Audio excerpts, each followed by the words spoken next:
엄마 책 읽어주세요.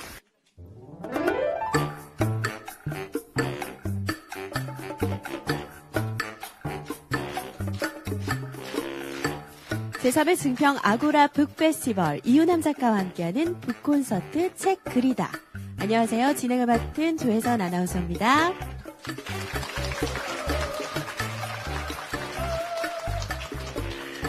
올해는 조금 더 특별하게 마련된 북콘서트 팟캐스트 조혜선 아나운서의 엄마의 책 읽기와 함께 하실 텐데요. 지금 무대 뒤로 이 그림 다들 보이시죠? 네, 올해 북페스티벌의 주제가 책 그리다였잖아요. 주제와 걸맞게 저희가 도서관 1층에 드로잉 월을 설치를 해서 아이들, 어른들 할 것 없이 오며 가며 함께 꾸며주셨는데요. 이제 다 같이 함께 완성한 무대라 그런지 오늘 북콘서트가 더욱더 의미 있는 시간이 될 것 같습니다. 자, 증평군 하면은 충북 도내에서 출산율 1위, 또 전국 출산율보다 훌쩍 웃돌 정도로 아이 키우기 정말 좋은 곳이다라는 정서가 확산되고 있는데요. 오늘 함께하게 될 북콘서트의 주인공이 그래서 이 무대에 더욱더 잘 어울리는 분이 아닌가. 또 많은 어머님들 그리고 아버님들이 이 자리를 채워주신 게 아닌가 하는 생각이 듭니다. 자, 그럼 오늘의 주인공을 좀 소개해드릴까 하는데요. 자녀를 가진 부모라면 누구나 내 아이가 조금 더 나은 삶을 살기 바라는 그 마음이 있잖아요. 그래서 양육 과정에서 아무래도 수많은 그 시행착오를 겪게 되죠. 사랑이라는 이름으로 자녀들을 불행하게 만들고 있는 이 시대의 많은 부모님들에게 더 이상 자신과 같은 실수를 저지르지 않았으면 이런 마음에서 책을 쓰게 됐다고 합니다. 자, 엄마 반성문의 저자 이유남 작가 모셔보겠습니다. 네, 반갑습니다. 와, 반갑습니다. 저는 이제 강연으로만 뵙다가 실제로 처음 뵙는데요. 오, 너무 젊으신데요? 그쵸. 제가 네, 너무 실물이. 젊죠, 지금. 너무 아름다우신데요. 저희 엄마 반성문이라는 책 저도 감명 깊게 읽었어요. 어떻게 쓰게 되신 건가요? 네, 그 엄마 반성문 책이 아까 우리 아나운서님 얘기하신 것처럼 저 같은 잘못을 다시는 다른 분들도 저질러서 우리 아이들을 힘들게 하지 않았으면 좋겠다. 이런 생각으로 쓰게 됐는데 사실 그 책은 제가 쓴 게 아니에요. 여러분 책 제 서문에 써 있는데 저는 강연가예요, 원래. 강의를 많이 해요. 그래서 옛날부터 이제 강의를 많이 했는데 사람들이 제 강의를 들어보고 더 들었으면 좋겠다. 교장 선생님 강의 더 듣고 싶다. 이런 얘기를 했었어요. 근데 이제 몸은 하나고 갈 데는 많잖아요. 그러다 보니까 제가 다시 만나기가 쉽지 않으니까 책으로 써줬으면 좋겠다 이렇게 요청을 하기 시작했어요. 마음은 있었으나 시간이 없어서 못 쓰고 있었는데 어느 출판사에서 교장 선생님 너무 바쁘시면 그냥 강의한 걸 녹음해달라고 하더라고요. 그래서 제가 저희 학교에서 그 재능 기부를 해요. 제가 배운 것들을 이제 나눌 때 저희 학교에서 평생교육 거점학교라고 하는 그런 프로그램이 있는데 코치 자격 과정 또 무슨 리더십 강사 과정 이런 것들을 강의를 많이 하는데 그때 그걸 녹음을 해서 보내드렸어요. 그랬더니 이 책 나오기만 하면 너무 반응 좋을 것 같다고 출판사에서 굉장히 좋아하시면서 녹취 풀 사람을 구해달라고 하더라고요. 근데 녹취를 풀는데 이왕이면 교장 선생님 느낌 살릴 만한 사람이 있으면 더 좋겠다고. 그래서 고민을 하다가 어느 날 집에 들어갔더니 양쪽 방에 게임하고 있는 두 아이가 있더라고요. 누구겠어요, 그게. 우리 아이들 둘이 게임을 하고 있는데 저 아이들이 풀었으면 좋겠다 이런 생각은 들었지만 제가 풀으라 그러면 얘들이 또 어떻게 나올지 몰라요. 무서워서 말을 못하고 제가 정보만 흘렸죠. 얘들아 출판사에서 엄마 다 강의한 곳 녹취 풀어주면 100만 원 준다고 하는데 100만 원 받고 그 아르바이트 할 친구를 하나 좀 구해줘라. 그랬더니 우리 딸이 100만 원? 그럼 뭐 엄마 얘기 내가 제일 잘 알고 있는데 제가 풀게요. 그러는 거예요. 그래서 우리 딸이 100만 원에 눈이 멀어서 녹취를 풀었어요. 그런데 100만 원에만 눈 멀어서 녹취 풀었을까요? 자기의 치부와 우리 가족의 치부가 만천하에 공개되는 일을 왜 이렇게 열심히 협조했을까요? 우리 딸이 저하고 이제 관계가 회복된 이후에 이런 얘기를 자주 했어요. 엄마는 뒤늦게라도 깨달았으니 다행이야. 그런데 아직도 깨닫지 못한 이 땅에 수많은 부모님, 수많은 선생님이 너무 많아. 그래서 자기들이 힘들대요. 청소년들이 힘들대요. 왜 사람들은 자기들의 문제를 우리들의 문제라고 하는지 모르겠다고. 나 같은 청소년이 다시는 나오지 않으려면 엄마가 부지런히 강의 다녀야 되는데 강의 다 다니지 못하니까 내가 책 쓰는 거 협조할게 해서 저희 딸이 녹취를 풀어줬어요. 그리고 그 녹취 풀 때 제가 집에 들어가면 저를 불러요. 엄마 이리 와보세요. 왜? 이때 이 사건이 아니었어요. 그리고 이거 거짓말인데 여기는 더 심했거든요. 여러분 가해자는 잊어버리는데 당한 피해자가 어떻게 잊어버릴 수 있겠어요? 우리 딸이 제 책 처음부터 끝까지 100% 감수. 1.1획도 거짓이 없도록 만들어서 저에게 줬어요. 그래서 제가 그걸 이제 이론적 배경을 더하고 문맥을 수정해서 아들을 줬어요. 그랬더니 우리 아들이 그것을 이제 다 읽어보더니 어느 날 저를 부르더라고요. 어머니, 제가 추천사 써드리겠습니다. 그래서 저희 아들이 추천사를 제 책 뒤에 써줬는데 이렇게 써놨더라고요. 저는 아직 결혼을 하지 않아서 모르겠지만 부모로서 반성하기는 쉽지 않은 일일 것입니다. 이 책은 단순한 이론서가 아닌 체험을 수반한 책입니다. 실제로 우리 어머니는 많이 달라지셨습니다. 그로 인해 제 삶도 달라졌습니다. 아이들과 갈등을 겪고 있는 이 땅에 많은 가정의 부모님들이 이 책을 통해 해답을 얻기를 원한다는 우리 아들의 간절한 애원, 우리 딸의 자기 같은 청소년이 다시는 나오지 않기를 바란다는 애틋한 염원, 저의 절절한 절규가 담긴 책이 엄마 반성문이라는 책입니다. 고맙습니다. 네, 진짜 벌써부터 좀 많이 와닿는 것 같은데, 좋은 엄마가 되기 위해서 가장 중요한 조건이 있다면 어떤 걸 꼽으실 수 있을 것 같아요? 가장 그 부모로서 중요한 역할이라고 하면 제 책의 가장 키워드이기도 해요. 내려놓고 믿고 기다려줘야 돼요. 네. 그래서 제가 최고의 코칭 기본은 내려놓음이고 가장 훌륭한 코칭 스킬은 믿음과 기다림이다. 그러니까 내려놓지 못하고 내 마음대로 끌고 가려고, 그러니까 제 욕심으로 제가 못한 거, 한 맺힌 거 얘한테 다 시켜보고 다 얘를 제 마음대로 해보려고 했던 게 아이를 망치는 가장 큰 비결이었어요. 그래서 내 욕심 내려놓아야 되고, 그리고 믿고, 이 아이가 신이 준 잠재 능력이 어마어마하게 많더라고요. 그걸 믿어주고, 그리고 내가 기다려주면 아이들이 자기 몫을 다 하더라고요. 그래서 내려놓고 믿고 기다려주는 여러분들이 되시기 바랍니다. 네. 내려놓고 믿고 기다린다. 저도 가슴속에 새겨야겠습니다. 오늘 많은 분들이 함께 해주셨는데요. 오늘 이 시간을 통해서 엄마들이 좀 어떤 이야기에 공감을 하셨으면 좋겠는지 궁금해요. 네, 제 책에 여러 가지 많은 내용들이 있지만 공감해 주셔야 될 부분들은 이제 제가 이따가 15분 동안 제가 강연을 하죠. 예, 그때 좀 자세히 말씀은 드리지만 일단 제일 중요한 건 그 아이의 자존감을 좀 키워주는데 신경을 써줘라. 저는 그 자존심 키우는데 애를 썼어요. 자존심을 키우면 아이들이 상처를 많이 받아요. 그런데 자존감을 키워주면 아이가 상처받지 않고 그야말로 포용력이 있는 그런 마음이 건강한, 마음이 튼튼한, 몸이 튼튼하듯이 마음이 튼튼한 아이. 마음이 튼튼하다는 것은 누가 나한테 뭔가를 상처를 줘도 그 상처에 쉽게 넘어지지 않는 그런 아이들이 마음이 튼튼한 아이거든요. 그래서 마음의 근육을 좀 강하게 해주는 그런 부분에 좀 여러분들이 공감을 해줬으면 좋겠다 이런 생각이 들어요. 네, 고맙습니다. 네. 이윤남 작가님에 대한 소개를 좀 더 해드리자면요. 현재 서울 명신초등학교 교장 선생님이자 자녀와의 관계 및 교육 문제에 대한 코칭 전문가이기도 합니다. 이제 작가님의 이야기를 들어볼 텐데요. 어떤 조언을 해주실지 기대가 됩니다. 이윤남 작가와 함께하는 작가의 15분, 큰 박수 부탁드립니다.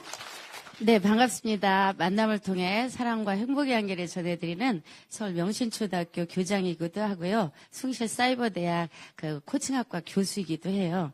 그리고 여러분이 잘 알고 있는 엄마반성문 저자이기도 한데 제가 이 세상에 제일 좋아하는 직함이 있어요. 그러니까 제가 뭐 교장, 교수, 작가, 강사 이 세상에 제일 좋아하는 직함 뭘까요? 엄마죠, 엄마. 예. 엄마, 아빠라는 이름만큼 거룩하고 중요하고 칭찬받아 마땅한 일은 없다고 생각해요. 제가 아까 잠깐 올라오는데 그 질문이 있더라고요. 거기에 뭐라고 써 있었냐면, 작가님 나중에 다시 결혼하실 생각이 있으세요? 다시 태어나면? 이렇게 써 있더라고요. 전 다시 태어나도 결혼하고 다시 태어나면 아이 많이 낳을 거예요.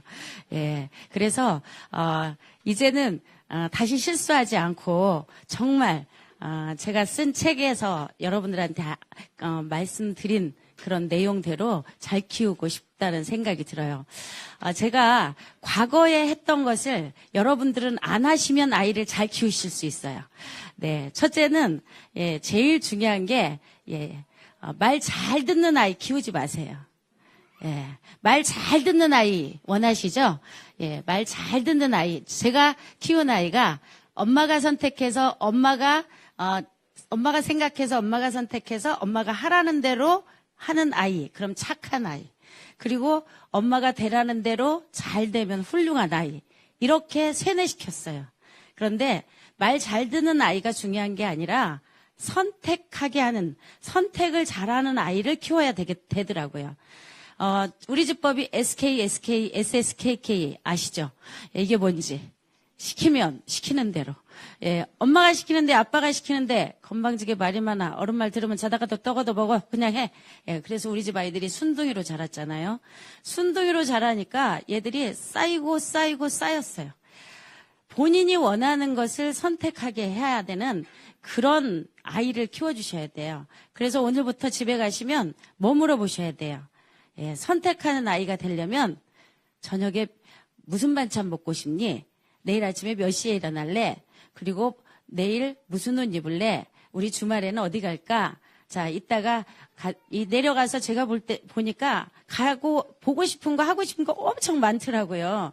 엄마가 막 끌고 가면서 야, 이거 해, 이거 해. 이게 아니라 이것도 있고 이것도 있는데 뭐 하고 싶니? 해서 선택하는 아이를 키워달라는 부탁드립니다. 두 번째는 예민한 아이 키우지 마시고요. 둔한 아이로 키워주세요. 엄마들이 이런 말 많이 해요. 우리 애는 너무 예민해요. 이러면서 약간 있어 보이는 것처럼 이렇게 말씀을 하세요. 그런데 예민한 아이는 상처를 잘 받는 아이들이에요. 상처를 잘 받는다는 것은 아까 제가 말씀드린 것처럼 자존감이 높은 아이가 아니라 자존심이 강한 아이들이에요. 여러분, 자존감이 높아야 아이들이 선택도 잘하거든요. 그런데 자존감이 낮으면 이 아이들이 선택하는데 굉장히 주저주저해요. 내가 이거 하면 어떡하지? 이거 잘못하면 어떡하지? 이런 생각을 자꾸 하거든요. 그럼 자존감이 높은 아이를 키워주려면 어떻게 키워야 될까요? 자존감이 높은 아이를 키우려면 제일 중요한 게 인정, 존중, 지지, 격려, 칭찬. 이걸 가트면 박사는 대화의 종류가 세 종류가 있다. 원수되는 대화, 멀어지는 대화, 다가가는 대화 있는데 그중에 원수되는 대화 하지 말고 이 원수되는 대화는 우리 아이들이 말하는 잔소리가 다 원수되는 대화더라고요. 그 잔소리 하지 말고 아이한테 선택할 수 있는 기회를 주면서 아이가 뭘 선택을 하면 너 이거 하고 싶구나. 어쩜 이렇게 이거 잘하니? 너 참 네가 한 생각 정말 좋은 생각이다. 이렇게 말해주는 다가가는 대화. 인정, 존중, 지지, 격려, 칭찬을 해주면 그게 바로 아이의 자존감을 높이는 방법이더라고요. 일본 베스트셀러 중에 둔감력이라는 책이 있어요. 이 둔감력은 세계적으로 성공한 사람들을 보니까 예민한 사람이 성공한 게 아니라 둔한 사람들이 성공하더라. 친구가 한 대 때렸어도 그거 아무것도 아니야. 친구가 내 물건 좀 만졌어도 쟤 괜찮아. 여러분 본인이 좀 잘나면 어때요? 내가 잘났으니까 좀 참지. 이런 생각이 들거든요. 그래서 예민한 아이보다는 둔한 아이, 포용력이 있는 아이, 자존감이 높은 아이를 키워달라고 부탁드리고 싶고요. 예, 세 번째는 못하는 거 잘하게 하려는 교육 하시지 마시고 잘하는 거 더 잘하게 하는 교육을 해주셨으면 좋겠어요. 여러분, 잘하는 거 더 잘하게 하는 교육을 진로 교육이라고 하더라고요. 그리고 못하는 거 더 잘하게 하는 교육을 학습 교육이라고 해요. 자, 잘하는 거 더 잘하게 하는 게 효과적이겠어요? 못하는 거 더 잘하는 게 효과적이겠어요? 잘하는 거 더 잘하게 하는 게 효과적인 거죠. 예, 이스라엘 사람들은 성적표를 보니까 이렇게 써 있었어요. 세 자릿수 곱하기 세 자릿수를 매우 잘합니다. 이게 공부 제일 잘한 아이였어요. 중간이 두 자릿수 곱하기 두 자릿수를 매우 잘합니다. 맨 꼴찌는 뭐였을까요? 한번 말해보세요. 한 자릿수 곱하기 한 자릿수를 매우 잘합니다. 여러분, 이거 뭘 말하고 있어요? 자기 분야에 잘하면 다 잘한다고 인정을 해주는 거였어요. 그래서 그 이스라엘 교육은 잘하는 걸 더 잘하게 자꾸 만들어서 세계의 탑을 만들어내고 있더라고요. 그래서 정치, 경제, 문화 수많은 그 탑들이 유태인이 차지하고 있고 전 세계 노벨상 40%를 그들이 가져가고 있어요. 가장 큰 비결이 바로 우리가 세로줄을 열심히 세울 때 걔들은 가로줄을 세우고 있더라고요. 가로줄을 세워서 다 1등이에요. 자기 분야에. 그래서 우리 보고 걔들이 이런 말을 했어요. 너희 나라는 참 이상하더라. 뭐가 이상하냐? 그랬더니 신이 준 능력 개발하기도 바쁜 세상에 신도 주지 않은 능력을 인간이 개발하겠다고 돈 들이고 시간 들이고 애 잡고 본인 불행하고 그런 얘기를 왜 하는지 모르겠다고. 예, 제가 우리 딸의 신이 주지 않은 능력, 받아쓰기 능력. 우리 딸 받아쓰기 못했어요. 그래서 그거 개발하느라고, 언어 능력 개발하느라고 1, 2학년 때 아이 바보로 만들었고요. 저희 아들은 3살 때 한글을 읽었어요. 그래서 제가 우리 아들은 천재인 줄 알았잖아요. 내 자식은 그 정도 해야지 이렇게 생각을 했는데 저희 딸이 7살이 되도록 한글을 못 읽어서 제가 너무 신기했어요. 눈만 뜨면 읽고 보고 쓰고 쓰는 것이 한글인데 어떻게 이렇게 너는 한글을 못 쓰고 읽지도 못하고 쓰지도 못하니? 그리고 구박을 했는데 나중에 보니까 저희 딸은 수리과학이 강한 아이였고요. 아들은 언어가 강한 아이였어요. 그러니까 3살 때 한글을 뗀 거였죠. 대신 뭐가 약했을까요? 수리과학이 약했어요. 신은 공평해요. 골고루 주세요. 모든 한 아이에게 몰아주지 않더라고요. 각자 다른 능력을 줘요. 그래서 그 잘하는 걸 신이 준 능력을 개발할 수 있도록 우리가 잘하는 걸 더 잘하게 하려면 잘하는 게 보여요? 안 보여요? 안 보여요, 사실 잘. 어린 시절에 보면 뭐 잘하는지 잘 몰라요. 예, 그리고 어렸을 때 잘한다고 커서 잘하는 법도 없어요. 그럼 어떻게 해야 되느냐? 이거 할 때도 잘했다, 저거 할 때도 잘했다, 잘했다를 자꾸 해서 이것도 해보고 저것도 해보다가 이짓저짓 막 하다가 어느 날 필 꽂히는 거 맞나? 이게 바로 그 아이가 가슴 뛰는 일이고 그 아이의 필 꽂히는 일이더라고요. 그래서 우리 집 아이들은 지금은 이렇게 제가 말해요. 인생이 얼마나 된다고 하고 싶은 거 다 해봐라. 단 2가지는 안 돼. 첫째, 남에게 해끼치는 거. 둘째, 네 목숨과 건강을 해야 하는 거. 이것 빼놓고는 다 해봐라. 이렇게 지금 하고 있어요. 그래서 우리 집 아이들은 하다가 그만두는 게 얼마나 많은지 몰라요. 옛날에는 한움을 파라고 그랬잖아요. 그런데 우리 아이들은 지금은 이거 하다 그만두고 저거 하다 그만두고 옛날 같으면 제가 왜 이렇게 하다 그만두는 게 많으니? 이러고 야단을 쳤을 텐데 저는 이거 하다 그만두고 이거 다른 걸 하면 어머 우리 아들 이런 것도 할 수 있었네. 우리 딸 이런 것도 할 수 있었네. 그리고 이렇게 자꾸 해줬더니 이짓저짓 하면서 자기의 길을 계속 찾아가더라고요. 그리고 우리 아이들이 보니까 하다가 그만둘 때는 다 이유가 있었어요. 그리고 하다가 그만두는 게 저는 과거에 실패라고 생각을 했는데 그게 실패가 아니라 진화하더라고요. 조금씩 더 나은 걸 찾아가는 아이들이더라고요. 그래서 여러분들이 오늘부터 이제 가셔서 뭘 잘하게 하려고 하는 것보다 못하는 거 잘하게 하려고 하시지 마시고 뭐 해주라고요? 예, 잘하는 걸 더 잘하게 해주는 그런 아이를 키워주셨으면 좋겠고요. 이제 마지막으로 하나, 이기는 아이를 키우지 마시고요. 나누는 아이를 키우세요. 제가 우리 아이들 키울 때 제가 왜 이렇게 애들을 열심히 속된 말로 잡았을까요? 예, 제가 우리 아이들 키울 때 주력 상품 3가지가 있었어요. 뭐였는지 아세요? 첫째, 성적. 예, 저는 공부 못하는 것들은 이건 다 직무 위기다. 이거 다 잡혀가야 되는다. 이렇게 생각했잖아요. 두 번째는 수상. 예, 상 받아오는 거. 셋째는 임원. 예, 애가 지위가 좀 있어야 되겠더라고요. 그래서 제가 우리 집 아이들을 저의 자랑거리로 키우려고 했어요. 여러분, 저의 자랑거리로 키우려고 하다 보니 남을 눌러야 되는 거죠. 남보다 잘해야 되니까 남보다 잘하게 만드는 그런 이기는 아이. 그래서 저의 성공의 개념이 공부 잘하게 만들어서 남들보다 좋은 대학 가게 만들어서 그리고 남들보다 좋은 직장 가서 남들보다 돈 많이 벌어서 지위 높고 명예 가지고 떵떵거리고 사는 아이. 그러려면 어떻게 해야 돼요? 때로는 남을 짓밟고 일어서야 돼요. 그런 아이, 이기는 아이를 키우려고 제가 그렇게 애를 썼어요. 그렇게 키웠더니 엄마의 속물 근성에 애들이 어땠을까요? 진절머리가 난 거죠. 남을 짓밟고 일어설래니까 얼마나 그걸 힘들고 어려웠겠어요.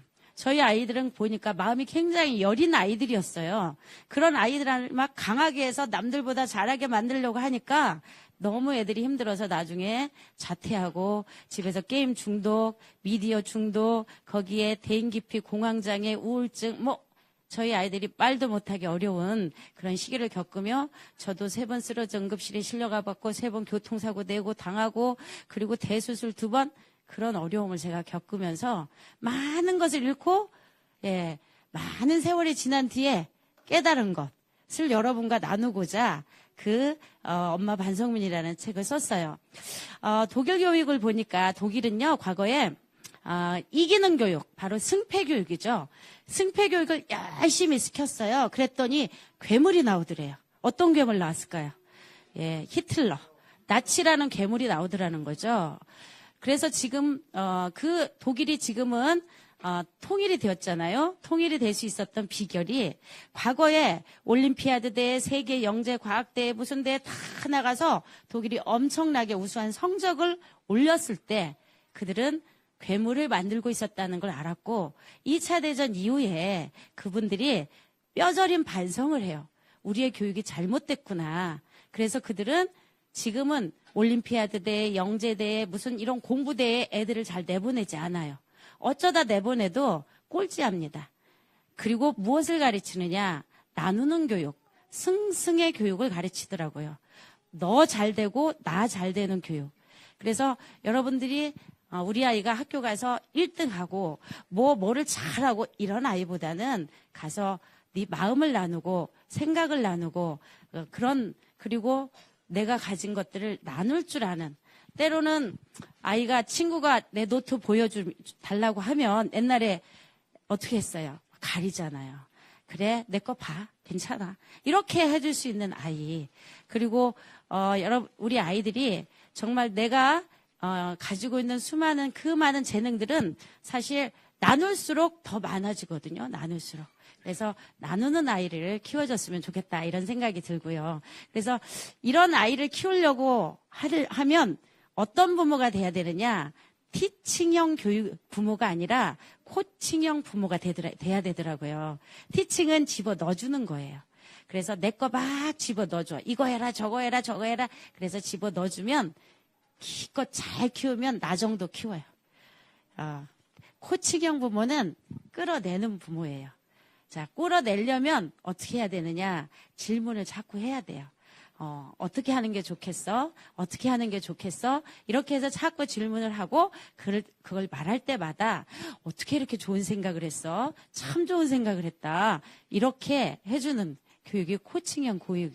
이게 바로 코칭입니다. 그래서 우리 히든크 감독님이 우리나라에 와서 선수들을 훈련시킬 때 가르쳐 준 게 아니라 집어 넣어주는 티칭을 한 게 아니라 끌어내는 코칭을 하셨어요. 그래서 이번 경기에 잘한 거 뭐지? 우리가 부족한 거 뭐지? 물어보고 선수들이 대답을 할 때마다 very good, excellent 막 이런 말들을 하시면서 잘하는 걸 더 잘하게 해주신 그런 교육. 그래서 히딩크 감독님이 다녀가신 이후로 우리나라에 코칭이라는 게 이렇게 뜨기 시작했어요. 그 히딩크 감독 밑에서 나온 수많은 선수들 아시죠? 대한민국을 대표하는 세계적인 선수들이 그때 나왔어요. 그리고 그 밑에서 누가 나왔죠? 박항서 감독님이 지금 베트남 가서 신화 일으키고 있잖아요.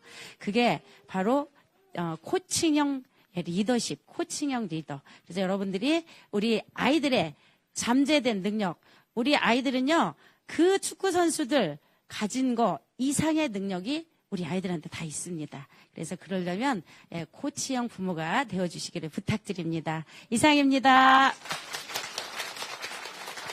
네, 이유남 작가님의 작가의 15분 잘 들었습니다. 코칭형 부모가 돼야 된다라고 말씀하셨는데 저도 또 한 번 깨닫고 갑니다. 감사합니다. 맞습니다. 낭독을 통해서 책 속에 담긴 작가님의 진심을 들려줄 성우 선은혜 선생님을 소개합니다.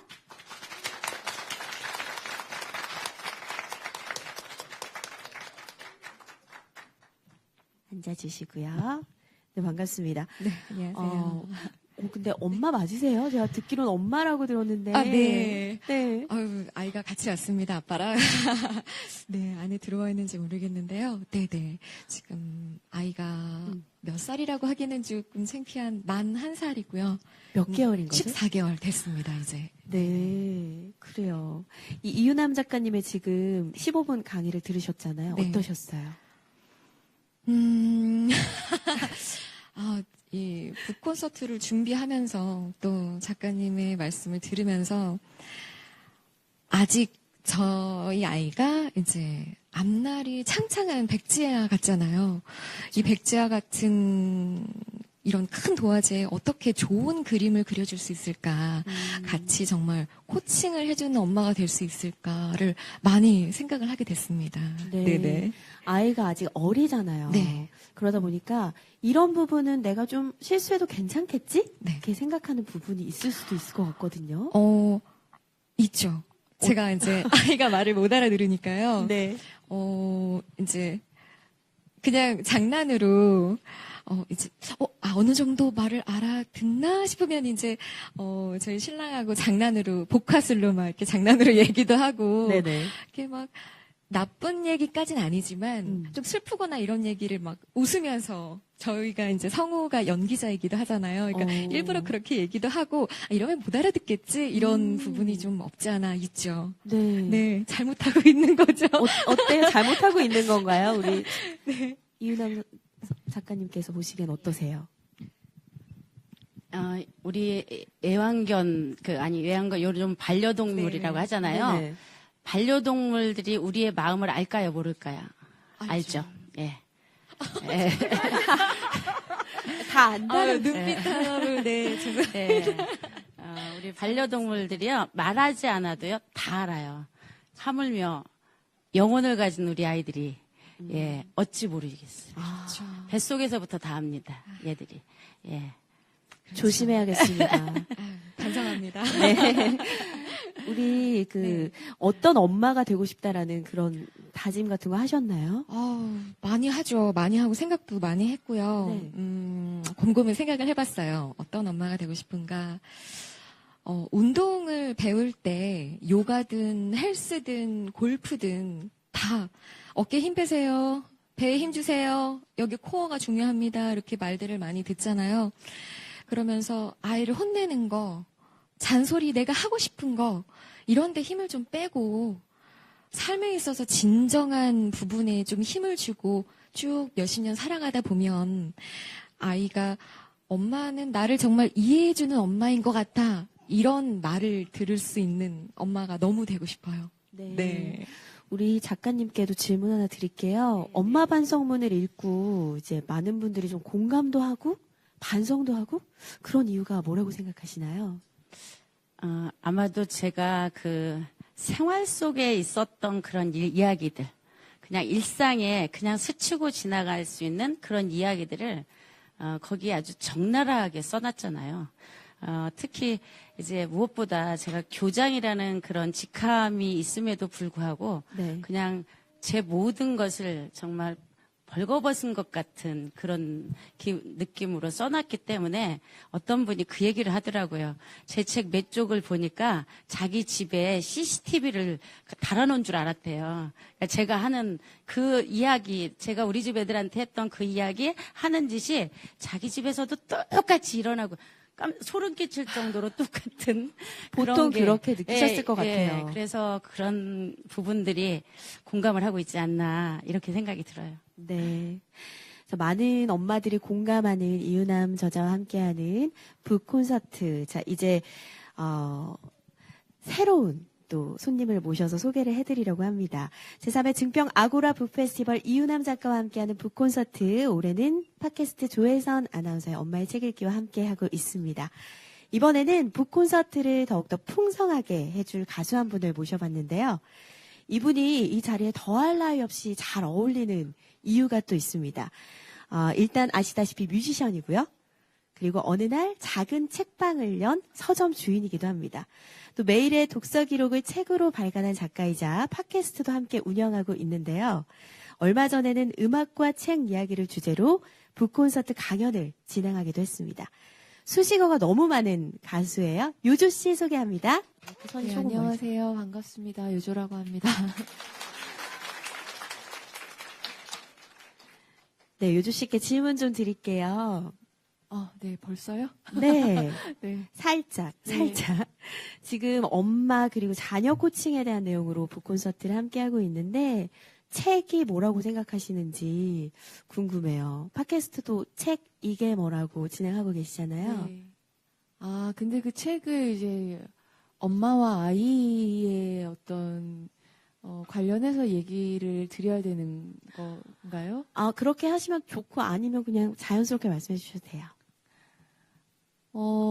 진짜 책이 주는 기쁨은 너무 많아가지고 하나만 꼽기도 어려운데요.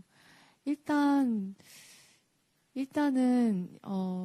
책을 읽으면서 우리가 다 알지 못하는 어떤 다른 사람의 인생, 그리고 다른 나라의 생활, 다른 차원의 세계, 정말 내 육체로서 경험할 수 없는 다른 시공간의 어떤 그런 세상들을 너무너무 많이 경험할 수 있다라는 점이 책이 가지고 있는 너무 큰 강점이라고 생각하고, 그리고 또 하나는 보통 우리가 가지고 있는 언어만큼 넓은 세계를 보유하고 있다라고들 하잖아요. 그런 점에서 책은 저에게 더 많은, 더 다양한 언어와 목소리를 제공함으로써 제가 점점 바라보는 저의 어떤 지각이라고 해야 할까요? 그런 게 넓어지는 걸 느끼게 돼요.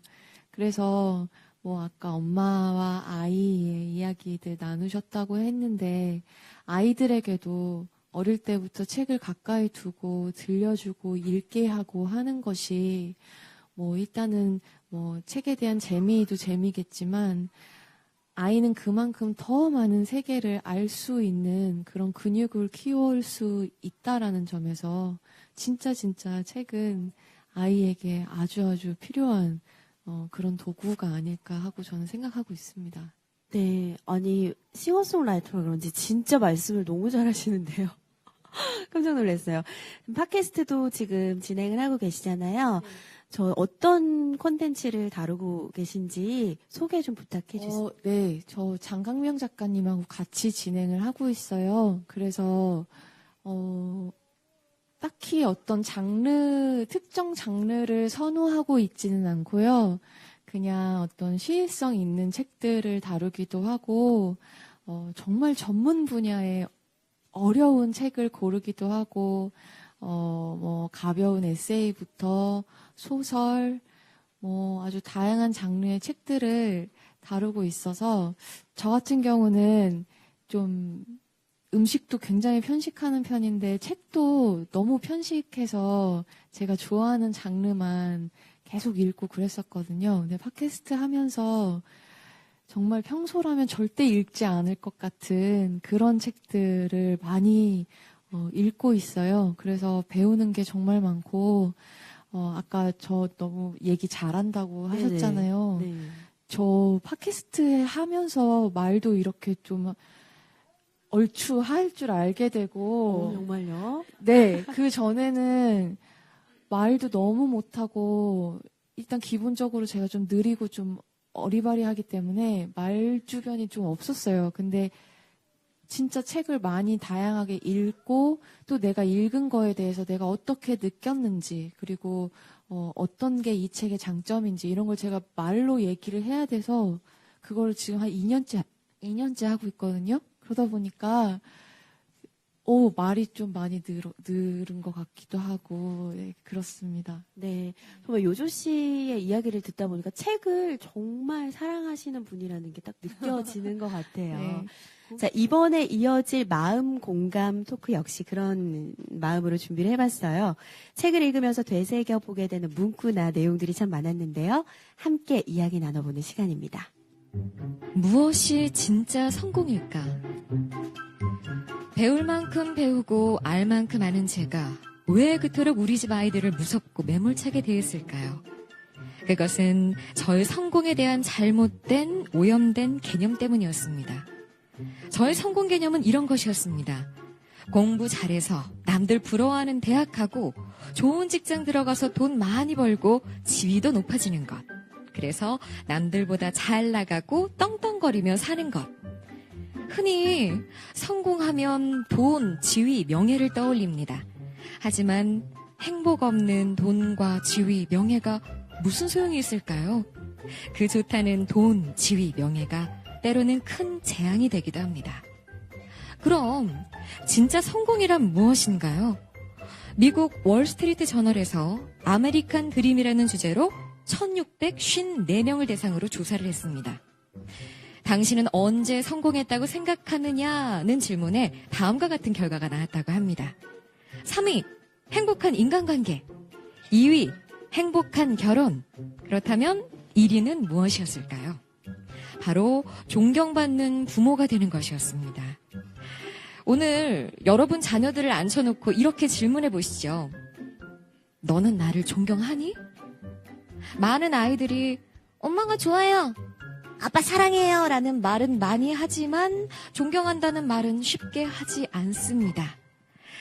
앞에서 진정한 성공은 자녀로부터 존경받는 부모라는 미국 설문조사 결과를 살펴봤습니다. 그럼 어떻게 하면 자녀로부터 존경받을 수 있을까요? 어떤 분이 성공이란 성장하며 공유하는 것이라고 정의하셨는데 저도 깊이 공감합니다.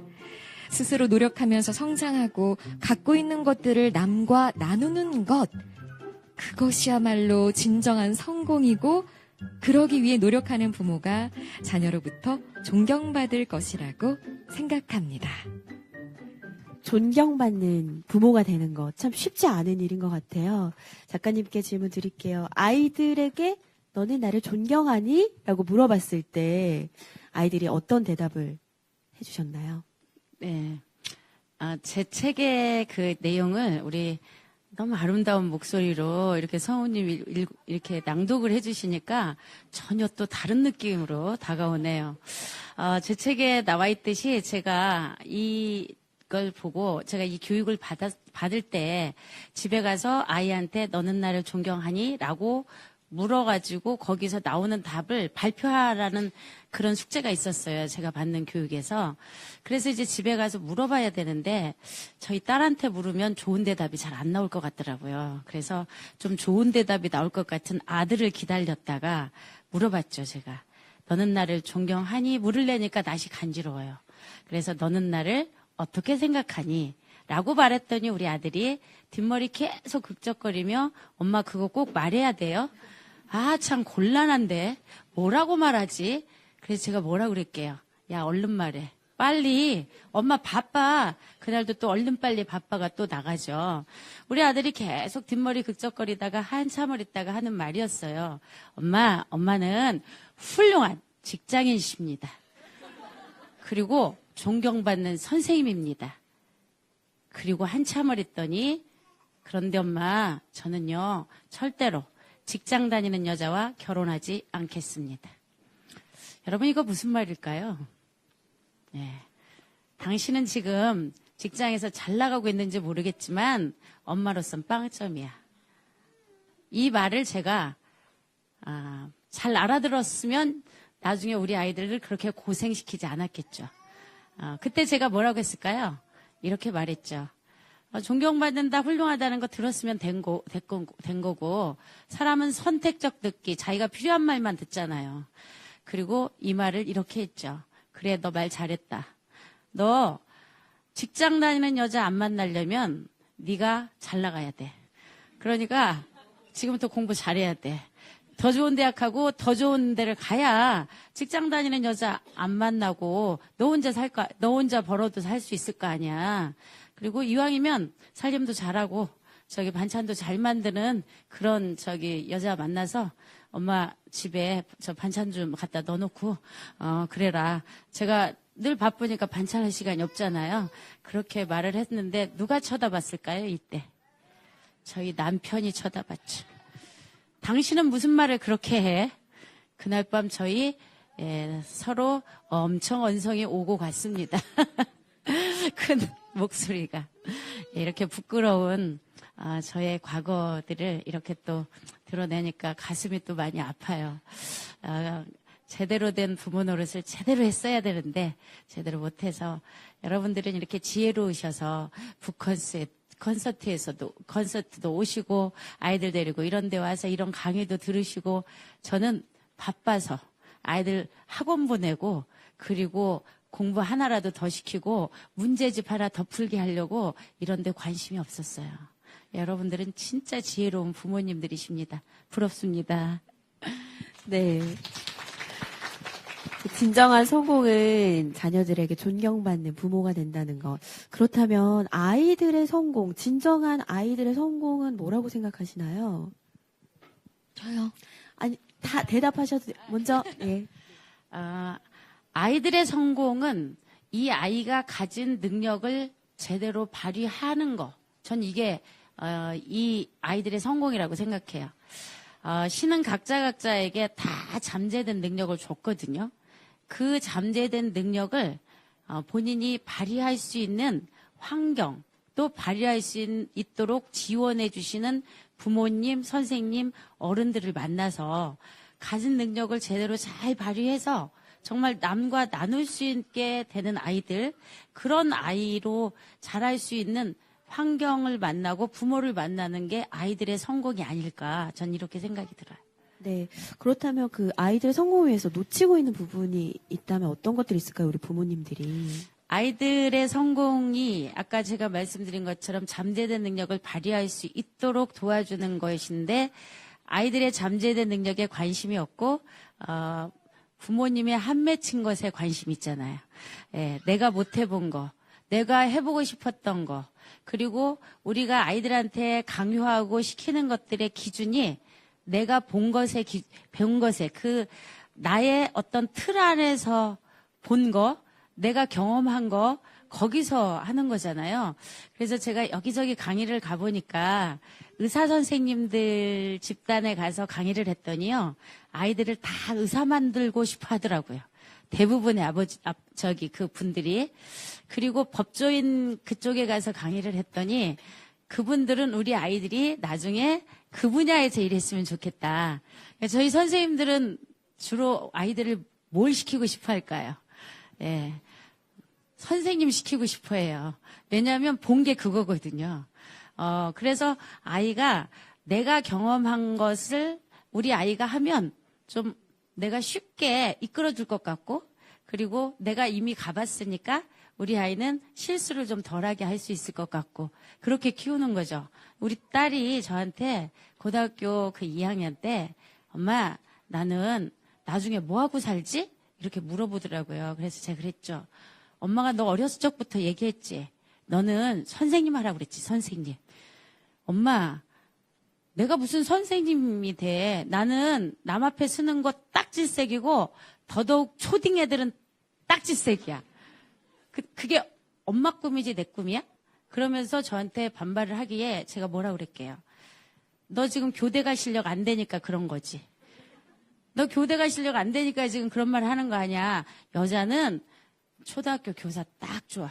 유치원 너무 힘들고 중고등학교 애들 머리 힘들고 초등학교 애들이 제일 좋아. 그러니까 초등학교 교사에 잔소리 말고 빨리 들어가 공부해. 제가 이렇게 했다는 거 아니에요. 그러니까 내 기준에서 아이를 내 틀 안에 키우려고 하는 거. 이게 가장 큰 우리 아이들을 잘못 키우는 방법 중에 하나가 아닐까 이런 생각이 들어요. 네. 저 굉장히 찔렸던 게 저도 사실 제 딸이 있는데 저기 와서 보고 있어요. 저도 막 아나운서 하라고 애기인데 막 그랬거든요. 근데 관심이 없더라고요. 잘 새겨야겠습니다. 자, 선순애 선생님의 또 두 번째 낭독 이어갈게요. 네. 동기부여의 첫 번째는 자존감. 우리 아이들 모두 동기부여가 팍팍 되어서 원하는 일을 즐겁게 하고 행복하게 산다면 얼마나 좋을까요? 그런데 동기를 북돋우려면 무엇이 필요할까요? 중요한 것 두 가지를 꼽는다면 자존감과 목표입니다. 자존감이란 무엇일까요? 나 참 잘하고 있어. 내가 하면 참 잘해. 난 뭐든지 잘할 수 있어. 나란 존재는 참 괜찮은 존재야. 이런 생각이 드는 것 아니겠습니까? 그럼 자존감은 어디서 올까요? 하늘에서 떨어질까요? 아니면 땅에서 솟을까요? 맞습니다. 자존감은 칭찬에서 옵니다. 인정, 존중, 지지, 칭찬을 받은 아이들이 자존감이 높을까요? 아니면 멸시, 천대, 비난, 경멸을 받은 아이들이 자존감이 높을까요? 당연히 전자의 아이들입니다. 그래서 자존감 형성은 선천적 요인보다 후천적 요인이 큽니다. 어떤 일을 했을 때 칭찬을 들으면 그 일을 더 잘하고 싶을 겁니다. 아이들이 하는 일은 거의 비슷합니다. 어떤 아이라고 태어나면서부터 대단하고 훌륭한 일을 하는 것은 아닙니다. 부모가 아이 행동을 인정해줘야 아이 자존감이 올라가고 이것도 저것도 해보고 싶은 동기부여의 싹을 키울 수 있습니다. 전기 발명은 알다시피 하루아침에 이루어진 것이 아닙니다. 수많은 어려움이 있었습니다. 에디슨에게 자존감이 없었으면 그 역경을 이겨낼 수도 없었을 겁니다. 에디슨 어머니는 어려서부터 인정, 존중, 지지, 칭찬을 통해 아들의 자존감을 키워주었고 그 자존감이야말로 에디슨이 어려움 속에서도 다시 일어나는 힘이 되었습니다. 이처럼 인정, 존중, 지지, 칭찬은 자존감을 살리는 핵심 요소이면서 코칭의 가장 중요한 기술입니다.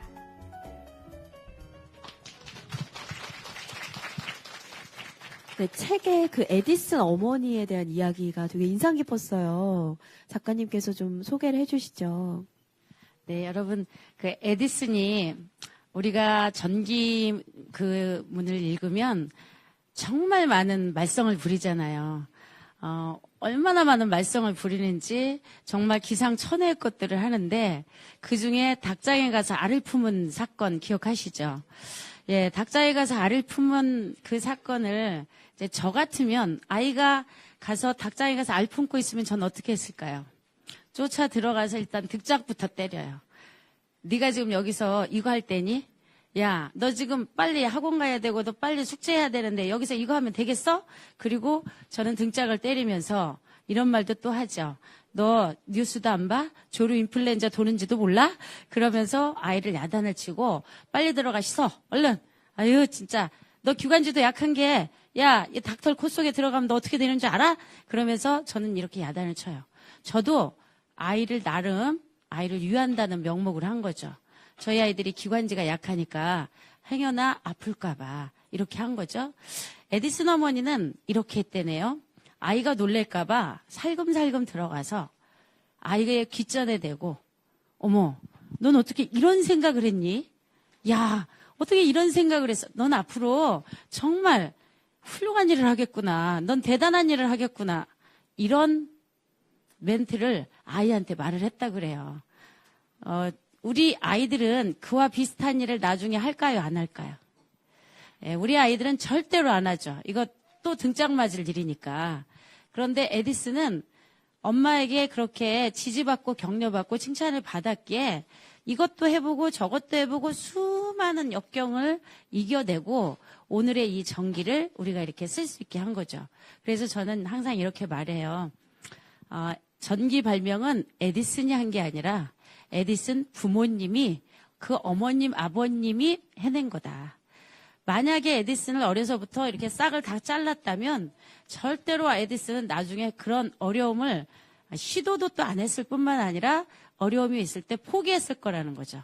그런데 그 자존감이 평생을 갈 수 있도록 어린 시절에 그렇게 돈독하게 쌓아주셨기 때문에 지금의 우리가 이렇게 혜택을 보고 있지 않나 이런 생각이 들어서 제가 그 부분을 책으로 썼습니다. 네, 고맙습니다. 네. 에디슨의 일화를 보면서 칭찬에 대한 그 중요성을 또 한번 생각하게 되는데, 이번에는 저기 선은혜 선생님께 여쭤볼게요. 가장 최고의 칭찬, 아이한테 하는, 뭐 어떤 것들이 있을까요? 요새 이제 아이가 점점 하는 게 많아지더라고요. 기저귀 좀 갖다 줄래? 심부름도 하고요. 저한테는 굉장히 기쁜 일인데요. 더 키워놓으신 부모님들께는 좀, 약간 비약하지만, 그래서 아이한테 새로운 걸 보여주면, 이런 것도 할 수 있어?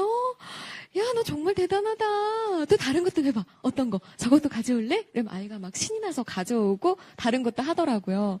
이게 초반에는 참 어색했어요. 그래. 엄마 갖다 줬어? 그래. 이게 옹알이 할 때, 그랬어. 그냥 이 정도였는데, 아이한테 제가 해줌으로써 아이가 이렇게 달라지는 모습을 보고, 정말 칭찬은 중요하구나. 더 많이 해야 되는구나를 많이 깨달았습니다. 네. 요조 씨께 질문 드릴게요. 너무 궁금해서. 저희 아이가 없는데 어. 어떡하죠? 다른 질문이에요. 내가 경험했던 칭찬의 힘 있을까요? 너무 준비 안 돼. 제가 경험한 칭찬의 네. 힘이요? 너무 많은데요. 아닌 척 해도 사실, 예, 칭찬이 저를 계속 이렇게 움직이고, 이렇게 활동할 수 있게 해준 건 정말 너무 분명한데, 저는 이제 편지를 통해서 받았던 칭찬을 좀 잊지 못하는 편이에요. 편지를 통해서? 네. 네. 저도 아무래도 사람들한테 음악을 들려주고 뭐 이렇게 하다 보니까 좀 뭐랄까 대중의 관심이라는 거에 대해서 계속 신경을 쓸 수밖에 없는 입장이고 그러다 보니까 좀 자신감이 좀 낮아질 때가 간혹 있거든요. 그렇죠. 네, 그러면 나는 이제 사람들로부터 잊혀지는 것만 남은 걸까라는 생각에 사로잡힐 때도 있고, 근데 그럴 때마다 정말 귀신같이 어디선가 나타나서 편지를 이렇게 주고 가세요. 책방에 와서. 그래서 책방에 이제 혼자 앉아서 편지를 이렇게 펼치면 내가 요조 씨의 음악을 어떻게 듣고 자라왔는지, 요조 씨의 음악이 나에게 얼마나 큰 힘이 되었는지 저에게 이런 칭찬을 활자로서 이렇게 적어서 보여주시거든요. 그러면 저는 이제 그 편지 하나로 눈물 줄줄 흘리면서 그래 포기하지 말아야지 막 이러면서 다시 활동을 할 수 있는 그런 힘을 얻곤 해요. 그 정말 아주 아무것도 아닌 한 사람의 편지인데도 진짜 너무 강력한 힘을 가진 것 같아요. 칭찬이라는 것은. 네, 칭찬의 힘 진짜 맞아요. 박수 한번 할까요? 정말 그 속담에 그 고래도 춤추게 한다고 하잖아요. 맞는 것 같아요. 칭찬 싫어하는 사람 없잖아요. 예, 가족들에게, 주변 사람들에게, 옆에 있는 분들에게 정말 기분 좋은 칭찬의 말 오늘 한마디씩 해주는 것도 좋을 것 같습니다. 자, 계속해서 선은혜 성우 선생님의 낭독 이어질게요. 코칭을 표현하는 말은 여러 가지가 있지만 저는 코칭은 마중물이라는 표현을 가장 좋아합니다. 저 어린 시절에는 동네 곳곳에 펌프가 있었습니다. 바짝 말라 나오지 않을 것 같은 펌프에 물을 부으면서 펌프질을 계속하면 엄청난 양의 물이 끌려옵니다. 코칭은 이렇게 우리 아이들에게 마중물의 역할을 합니다. 그런데 그 마중물은 아이들 안에 있는 저 저 밑바닥에 물을 끌어올릴 때까지 인내하며 부어줘야 합니다. 내가 몇 바가지 물을 부어주었는데도 물이 올라오지 않는다고 포기하면 엄청난 물은 절대 올라오지 않습니다. 하지만 포기하지 않고 인내하고 기다려주면 아이들의 잠재된 엄청난 능력을 끌어낼 수 있습니다.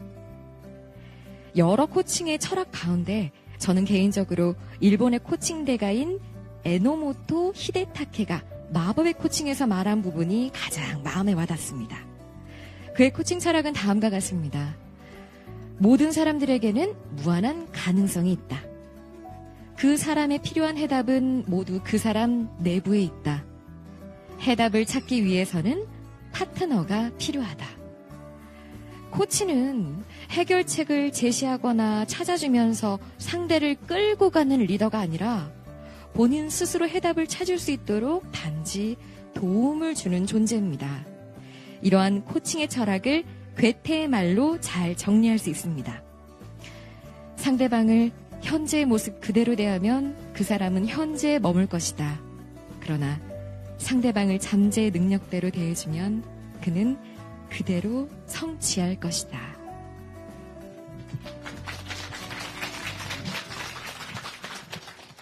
네, 우리 아이에게도 마중물 같은 코칭이 필요할 것 같은데 그 시기가 언제인지 궁금해요, 작가님. 그 시기라고 하는 것을 따로 정할 수는 없고요. 네. 일상이 다 사실 아이들의 행동 하나하나 또 그 시기 항상 이 아이들한테 뭔가를 던져주면 아까 우리 말씀하셨잖아요. 우리 성우님이 뭐 하나 이렇게 가지고 왔을 때 그걸 칭찬을 해주고 또 다른 것도 가져와 볼래? 그랬더니 또 가서 막 신나서 가지고 오잖아요.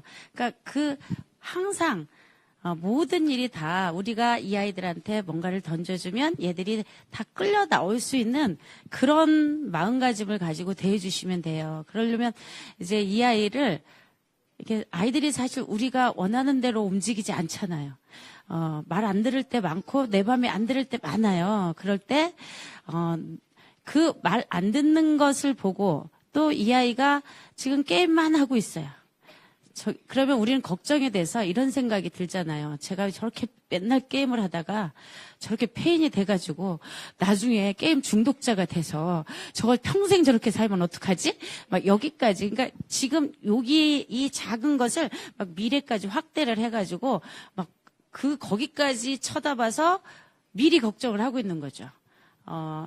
그런 마음이 안 들지는 않지만 지금 현재의 모습으로 보는 게 아니라 제가 지금 저렇게 게임을 하고 있지만 그래 저 게임을 통해서 세계적인 프로게이머가 될 수도 있고 아니면 저 게임을 통해서 앞으로 게임 기획자로서 대단한 아이가 될 수도 있지 뭐 이렇게 마음을 편안하게 내려놓으시면 애들이 빨리 게임을 그만두더라고요. 그런데 거기서 조급하게 막 너 언제까지 게임할 거야? 너 언제까지? 그리고 너 30분만 해? 이러면서 하게 되면 애들은 이게 그런 말 있죠. 감질 난다. 그러면 이게 하면서도 몰입을 하질 못하니까 거기서 즐거움을 느끼지 못하고 불안감이 계속 올라오는 거예요. 그러니까 아이가 진짜 그 게임 하면 밀어주세요. 그냥. 실컷 해. 그래서 거기서 끝장 한번 봐봐. 그런데 애들이 알아요. 지가 그걸로 승부가 안 날 것 같으면 그만두더라고요. 저희 아이들은 지금 절대로 게임 안 하더라고요. 그때 너무 많이 해서 그런가 봐요. 그래서 제 동생이 있는데 제 동생이 이런 말을 하더라고요. 자기 동생도 선생님인데 자기 반 아이들이 딱지치기를 그렇게 많이 하더래요. 그래서 학교에서 사행성 놀이라고 해서 하지 말라고 계속 이제 얘기를 하잖아요. 근데 이제 제 동생은 약간 에디슨 같은 그런 친구예요. 잘 키웠으면 세계적인 스티브 잡스 이런 에디슨 같은 인물이 될 아이인데 저 때문에 피해를 굉장히 많이 봤죠. 공부 잘하는 누나를 만나서 그 아이들은 늘 야단을 맞았어요. 그러니까 제대로 이걸 못 키웠는데 어려서 본인이 너무나 많은 말썽을 많이 부렸죠. 그런데 자기가 아이들을 가르쳐 보니까 자기는 다 이해가 되는 거예요. 저는 이해가 안 되잖아요. 저는 공부만 했기 때문에. 근데 어느 날 아이들이 선생님 왜 우리한테 딱지놀이 못하게 해요? 저희는 하고 싶은데. 그러니까 우리 남동생이 그래? 그러면 딱지놀이 해보자 우리. 그냥 실컷 해봐. 너희가 정말 지겹고 질릴 때까지 해봐라. 그랬더니 정말 아이들이 이제 단 수업 시간은 안 돼. 그래서 수업 시간 아닌 쉬는 시간, 점심 시간에 아이들 무조건 딱지놀이를 하겠대요. 다 가지고 오라고 그래서. 정말 열심히 하는데 애들이 그렇게 일찍 오더래요. 딱지놀이 하려고. 그리고 쉬는 시간에 그 딱지놀이 하느라고 거기에 몰입을 해가지고 대신 너희 수업 시간에 이걸 안 하면 딱지놀이 못 하는 거야. 수업 시간도 그렇게 집중을 잘 하더래요. 그리고 일주일을 했는데 일주일 하고 나서 야, 그럼 이제 우리 그만하자. 이제 그랬더니 선생님 조금만 더 하면 안 돼요? 그랬더니 그래서 그래 그러면 얼만큼 더 할까? 이번 주만 하자고 그러더래요. 그래서 그러면 이번 주 너희들이 해봐. 그랬더니 수요일쯤 되니까 선생님 이제 너무 지겨워요. 우리 이제 이거 그만해요. 우리 이제 그만하자고 그러더래요. 그러면 너희 그 딱지를 어떻게 할래? 그랬더니 다른 반 친구들은 하고 싶어 하니까요. 우리 운동장에다가 점심시간에 다 뿌려주자고. 그래서 운동장 가서 다 뿌려줬대요. 그리고 그 뒤에 그 반은 딱지놀이를 안 하더래요. 그러면서 제가 그 이야기를 듣고 아이들은 하고 싶을 때 그걸 진짜 열심히 하면 몰입의 즐거움을 느끼거든요. 다만 이제 그게 아까 말한 것처럼 남에게 해를 끼치거나 본인 건강에 나빠지는 목숨을 해야 하는 일을 빼놓고 이렇게 할 수 있게 해주시면 이 아이의 그 잠재된 것들이 또 끌려 나와서 지금 현재 모습으로 아우 저게 이렇게 말썽만 부려 왜 게임만 해 이게 아니라 지금은 제가 저게 즐거워서 그런 거니까 우리 이제 저희는 나중에 더 저렇게 몰입을 하면 다른 것도 몰입을 할 수 있잖아요. 더 대단한 일을 할 수 있을 거다 이렇게 생각해 주시면 다 해냅니다. 네, 감사합니다. 네, 아이의 잠재력을 좀 끌어내는 코칭 대화 기법에 대해서도 궁금해 하시는 분들이 많으세요. 네. 그러면 제가 그 아이 게임 때문에 걱정하시고 속상해하는 부모님들이 엄청 많으시거든요. 그럼 제가 우리 성우님하고 한번 해볼까요? 예. 자, 제가 물어볼게요. 이제 물어보면 성우님 그냥 대답을 하시면 돼요. 네. 예. 자, 우리 성우님이 아이고 제가 부모입니다. 야, 우리 이제 게임에 대한 그러니까 게임하고 싶다고 하면 돼요. 야, 저녁 먹고 너 뭐 하고 싶니? 게임하고 싶어요. 게임? 네. 그래? 게임하고 싶구나? 네. 그럼 너는 게임을 하면 뭐가 좋아? 그냥 다 좋아요. 그래. 야, 너는 요즘에 어떤 게임을 주로 많이 해? 총 쏘는 게임이요. 아, 총 쏘는 게임? 네. 친구들은 어떤 게임 많이 하대? 친구들도 같이 해요. 아, 야, 친구들하고 같이 하면 또 뭐가 좋아? 말도 잘 통하고 같이 할 수 있으니까 좋아요. 아, 그렇구나. 네. 그럼 네가 만약에 게임을 만들어 본다면, 네가 게임을 좋아하니까, 너도 게임을 만들 수 있잖아. 그렇겠죠? 그래. 그러면 그렇게 게임을 만들어 본다면, 너는 그 게임에서 무엇을 좀 고쳐보고 싶거나, 새롭게 만들고 싶은 부분이 뭐가 있을까? 글쎄요. 성우도 바꿔보고 싶고요. 맵도 더 많이 만들고 싶고요. 안 가본 나라도 그냥 제가 가서 한번 보고 또 만들어보고 싶어요. 야, 그런 생각을 했구나. 네. 야, 게임하면서도 이렇게 중요한 그런 좋은 생각을 했어. 야, 우리 아들은 앞으로, 야, 정말 그런 대단한 일을 할 수 있겠네. 만약에 엄마가 게임을 하면 무슨 게임 권해주고 싶어? 엄마? 응. 가르치는 게임! 아, 그래.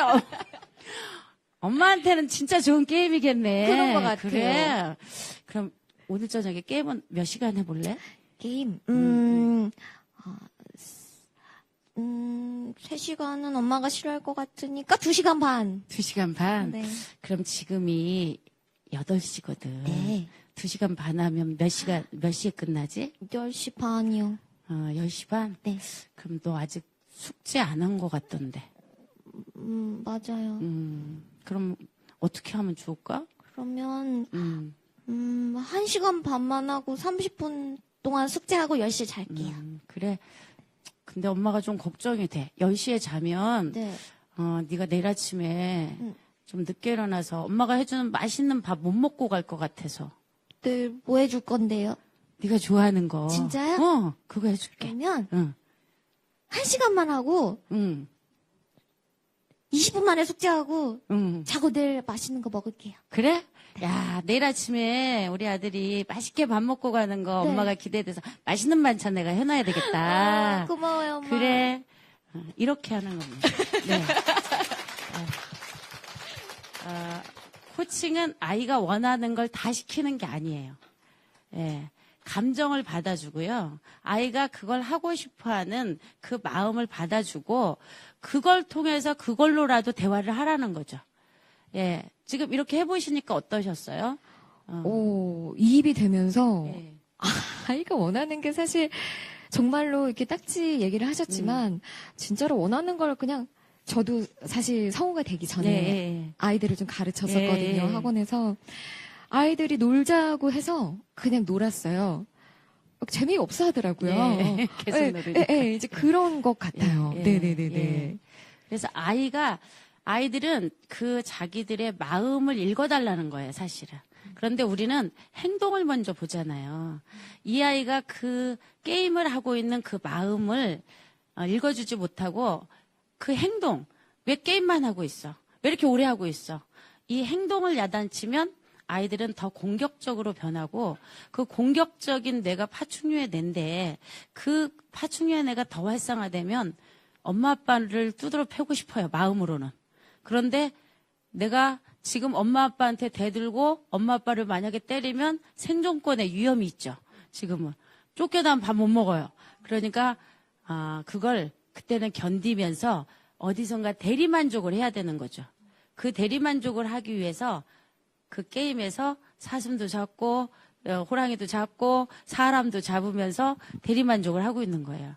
그러니까 마음을 다 읽어주고 행동을 스스로 올바른 방향으로 갈 수 있도록 그 대화를 이끌어주면 아이들이 얼마든지 할 수 있어요. 그런데 우리는 정해주잖아요. 30분만 해. 너 지금부터 30분만 하고 만약에 30분 넘어서까지 하면 넌 다음에 절대로 못한다. 이렇게 엄마가 정해주고 아빠가 정해주면 속으로 억울해요, 애들은. 아, 뭐지 이거? 그래놓고 30분의 개념이 얘들한테는 없어요. 솔직히 말해서.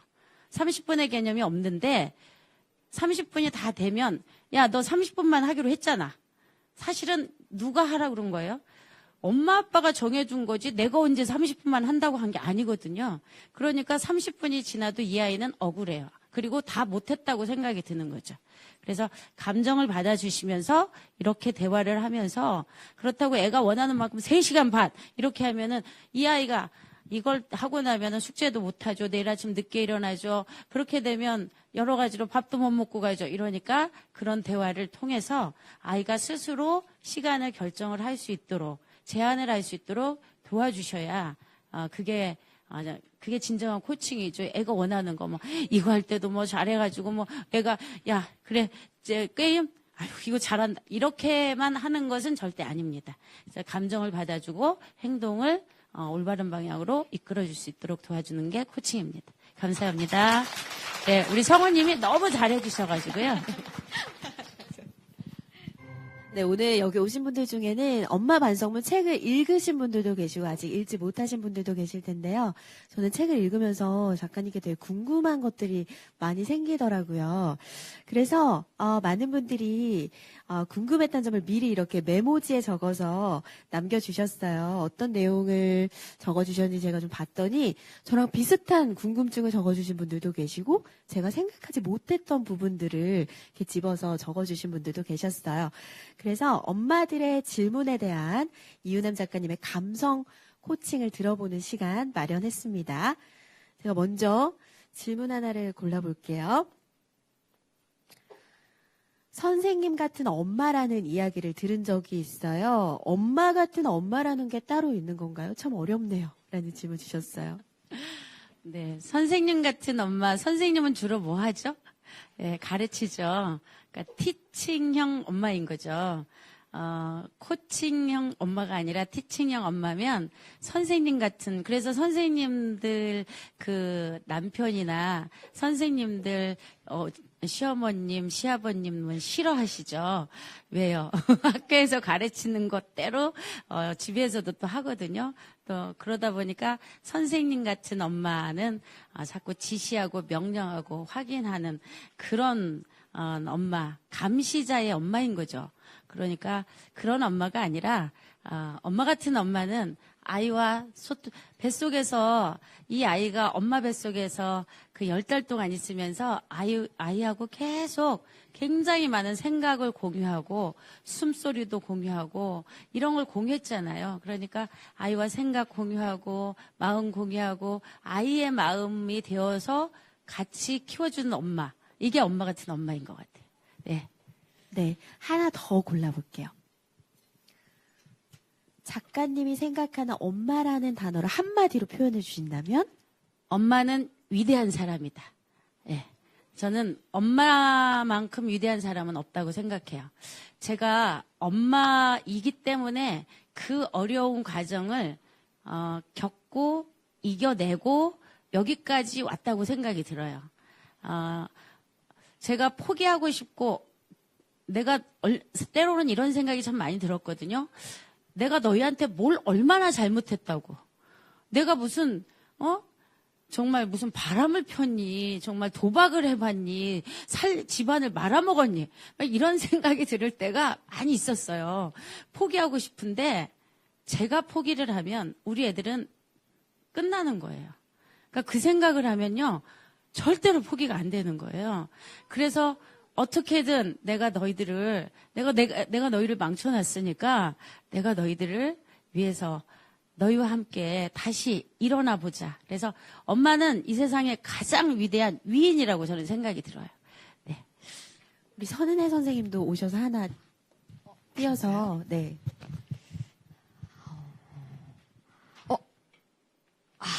가장 궁금하고 앞으로도 제가 배워야 될 부분인 것 같은데, 엄마로서 자녀에게 절대 해서는 안 될 말이 있다면 무엇일까요? 네, 엄마로서 하지 말아야 될 말들이 이제 그 다 원수되는 말들이라고 하는데요.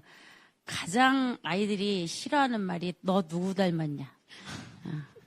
이거 너 누구 닮았냐? 그리고 누집 아이는 엄마 친구 엄친아 다 싫어하죠. 엄친아 싫어하는데 엄친아를 싫어하는 이유가 비교의 말이에요. 자, 누구 닮았니? 그리고 그 다음에 너 누구보다 엄마 친구 아들은 이번에 1등 했대더라. 상 받았대더라. 엄마 친구 아들은 인사도 잘하더라. 이 말 들으면 분노와 증오가 올라와요. 그래서 이런 말들을 경멸이라고 합니다. 이런 경멸. 그 경멸의 말을 들은 그 사람들이 보니까 질병 발생률이 40배들이에요. 그렇게 주고받는 말을 하는 부부들은 이혼하더래요, 반드시. 그래서 비교의 말은 절대로, 그러니까 동생만 또 못해, 누구보다 못해, 비교. 그래서 동창회 갔다 오면 애들이 다 싫어하잖아요. 누구 만났더니 누구 집 엄마 친구 아들 누구야 이랬대더라. 남편도 싫어하잖아요. 예, 남편도 여보 내 친구 그 남편 있잖아 승진했대. 그리고 걔는 생일 때 그 명품백 받았대. 막 이런 거. 예.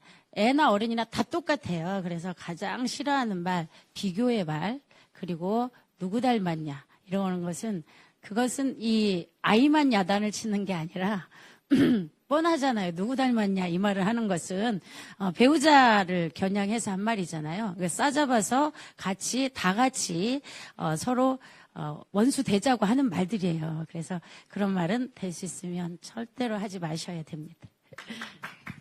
우리 요조 씨도 하나 골라주세요. 포스트잇에 작가님께 궁금한 점. 다시 태어나신다면 또 결혼을 하실 생각이 있으신가요? 하지만 저는 다시 태어나도 결혼합니다. 그리고 애 많이 낳을 겁니다. 지금은 둘뿐이 안 낳는데 제가 저는 원래 넷 낳고 싶었어요. 그런데 다행이죠. 넷을 다 그렇게 망쳐놨으면 어쩔 뻔했어요. 넷 낳고 싶었는데 저희 때는 셋째부터 의료보험이 안 됐어요. 그래가지고 정말 이상한 정책이죠. 그래서 그랬는데, 이제는 지금 애 낳으면 다 벼슬이잖아요, 이게. 그래서 저는 한 10명쯤 낳고 싶어요. 국가에서 책임져 주겠죠. 네. 네. 네. 보니까 우리 여기 증평구는 출산을 많이 하는 곳이라 그래서 이쪽으로 이사를 와서 결혼을 해야 될 것 같아요, 제가 보니까. 네, 고맙습니다. 네. 자, 보니까, 정말 엄마들이 좋은 엄마가 되기 위해서 참 많은 고민들을 하고 있구나라는 걸 느낄 수 있는 것 같습니다. 제3회 증평 아고라 북페스티벌 이유남 작가와 함께하는 북콘서트 팟캐스트 조혜선 아나운서의 엄마의 책 읽기와 함께하고 있습니다. 이번에는 여러분의 이야기를 전하는 시간을 마련했는데요. 바로 엄마 반성문 시간입니다. 이유남 작가의 엄마 반성문이라는 책 다들 아시겠지만 저자가 두 자녀에게 쓰는 반성문이자 같은 실수를 반복하고 있는 이 땅의 부모님들에게 같이 반성문을 쓰자고 권하는 책이죠. 이유남 작가님이 절박했던 자녀들과의 관계 끝에 이제는 웃으면서 이야기할 수 있는 가장 큰 비결이기도 할 텐데요. 그래서 증평의 어머니들도 용기를 내주셨다고 합니다. 저희가 사전에 어머님들의 그 고백을 담은 엄마 반성문을 받아서 그 가운데 몇 개 선정을 해봤거든요. 함께 읽어보고 이야기도 나눠보도록 하겠습니다. 먼저 선은혜 선생님께서 네. 이설희 씨의 반성문 낭독해 주시겠습니다. 네. 저는 아들이 둘입니다. 큰아들은 서울 항공대를 나와 삼성을 다니고 있고 지금은 새 쌍둥이 아빠가 되어 있죠. 작은 아들은 서울 광운대를 다니다 뉴질랜드로 유학과 졸업을 하고 지금은 캐나다에서 영주권을 받으려고 열심히 살고 있습니다. 이유남 작가님의 엄마 반성문이라는 책을 읽기 전에 나는 과연 우리 두 아들들한테 어떤 엄마고 어떤 반성이 있을까를 생각해 보았습니다.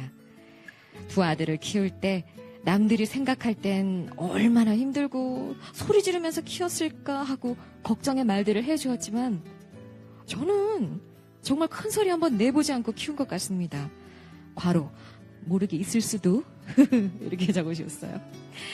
어려서부터 엄마를 힘들게 해준 것이 없었던 특히나 큰아들은 스스로가 알아서 잘 해주었던 관계로 동생인 둘째도 엄마를 힘들게 하지 않았고 초, 중, 고를 똑같이 같은 학교를 다니면서도 속 한 번 썩이지 않은 아들들입니다. 공부도 집에서는 책 한 번 읽지도 보지도 않고 컴퓨터 게임을 늦은 시간까지 해도 엄마인 저는 잔소리조차 안 해본 그냥 내버려두는 방관의 엄마였는지도 모릅니다. 그때 제 생각은 지치면 언젠가는 그만두겠지 하는 마음으로 지켜보고 기다렸던 것이 사실입니다. 오히려 남편이 뭐라 했었죠. 기다린 보람인지 고2가 되니까 스스로 재미없다면서 컴퓨터에서 손을 떼더군요. 그리고 열심히 공부를 하고 모자라는 과목에서는 과외나 학원을 가야겠다고 해서 그때 해준 것밖에는 없네요. 아마 엄마인 제가 욕심이 없었던 것 같아요. 이유남 작가님처럼 욕심이 있었다면 저도 그랬을지도 모르겠어요.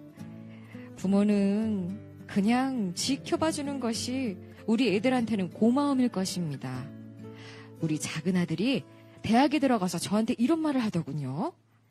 엄마, 잔소리 안 해줘서 고마웠다고. 만약 엄마가 누구네 엄마처럼 잔소리를 했다면 내가 10대 번은 가출했을 거라고. 그러면서 잔소리 안 해주어서 감사하다고 하면서 안아주더군요. 이게 부모의 보람인 것 같습니다. 감사합니다. 네, 이설희 씨의 반성문 어떻게 들으셨나요, 작가님? 네, 아까 제가 내려놓고 기다려주고 믿고 기다려주는 것을 제가 처음에 아까 말씀을 드렸는데 이 어머니가 딱 그거잖아요, 지금. 본인의 욕심 내세우지 않고 애들이 게임을 하고 있지만 그냥 방관이 아니에요. 이 어머니는 방관은 포기하는 겁니다. 그런데 이 어머니는 이 아이들이 나중에 그만두고 잘 할 거라고 믿어준 거죠. 그러니까 내려놓고 믿고 기다리고 있으니까 아이들이 이렇게 훌륭하게 성장을 했고 이 아이들이 좋은 대학을 가고 지금 잘 살고 있는 게 그게 중요한 게 아니라 엄마에게 감사하다고 그리고 이 다 큰 아들이 엄마를 안아줄 수 있다는 거 이게 저는 굉장히 키포인트라고 생각이 들어요. 그러니까 이 어머니는 정말 코치형 어머니이신 거죠. 예. 예. 지금 나와 계세요. 아유, 고맙습니다. 네. 엄마 반성문 책을 이렇게 들고 오셨는데. 저런 분은 안 읽으셔도 돼요. 근데 사실 아이들 컴퓨터 게임만 하고 이럴 때 좀 잔소리 하고 싶지 않으셨어요? 저도 하고는 싶었는데 제가 애들을 키울 때 그 마인드가 있었어요. 우리나라 속담에 하던 짓도 멍석을 깔아놓으면 안 한다고. 그게 항상 저는 그게 머릿속에 있어가지고 애들 그런 식으로 좀 키웠다고 볼 수 있는 사람이거든요. 그래서 뭐 뭐든지. 근데 솔직히 우리 애들이 집에서는 했지만 책을 한 번도 안 봐요. 그래서 제 나름대로는 걱정이 돼서 이제 학교를 찾아가서 선생님을 만나보면 의외의 말씀을 하시는 거예요. 애들이 집중력이 너무 좋아서 선생님 눈길을 따라가는 대로 따라온다는 거예요. 그리고 친구 관계도 좋고 걱정할 거 하나도 없다고 그 소리를 들으니까 제가 더 이상 애들한테 뭐 할 게 없는 거예요. 그래서 나는 그냥 지켜만 보면 되겠구나. 그래서 저는 우리 두 아들을 그렇게 키웠습니다. 네, 그야말로 믿음으로 키워주신 것 같아요. 네. 감사합니다. 네. 저런 분들은 이제 반성문 쓰지 말고 아이는 이렇게 키워야 된다. 이런 거 쓰셔야 돼요. 네. 아이들이 진짜 행복했을 것 같아요. 그러니까 아까 말씀드린 것처럼 아이가 잔소리를 안 그러니까 그 잔소리가 원수되는 대화거든요. 원수되는 대화를 들으면 원수 갚을 일을 해요. 그러니까 원수 되는 대화 안 하시고 늘 믿고 기다려주니까 아이들이 마음이 편안하니까 나가서 싸울 일도 없고 내가 누구한테 해끼칠 일도 없고 편안하게 그리고 뭐 이거저거 하라 말하라가 아니니까 스스로 알아서 특히 무엇보다 학교에 가서 선생님 설명 잘 듣고 선생님 학교 생활에 충실히 했기 때문에 좋은 대학도 가고 그랬다는 거죠. 아유, 잘 키우셔서 정말 존경합니다. 아유, 감사합니다. 네, 두 번째 반성문은요, 박성희 씨가 써주셨고요. 요조 씨가 낭독해 주시겠습니다. 지난 10여 년간 엄마로 살면서 했던 시행착오에 대해 반성합니다. 첫째, 10달 동안 뱃속에 품었었다는 이유로 아이를 내 소유물로 착각했던 것을 반성합니다. 아이는 태어나는 순간 나와 체구만 다를 뿐 독립된 인격체였습니다. 둘째, 가족이라는 이유로 나와 생각이 같으리라 생각했던 것을 반성합니다. 아이는 나와 먹고 싶은 것, 관심 있는 것, 하고 싶은 것 등 많은 것들이 다름을 인정합니다.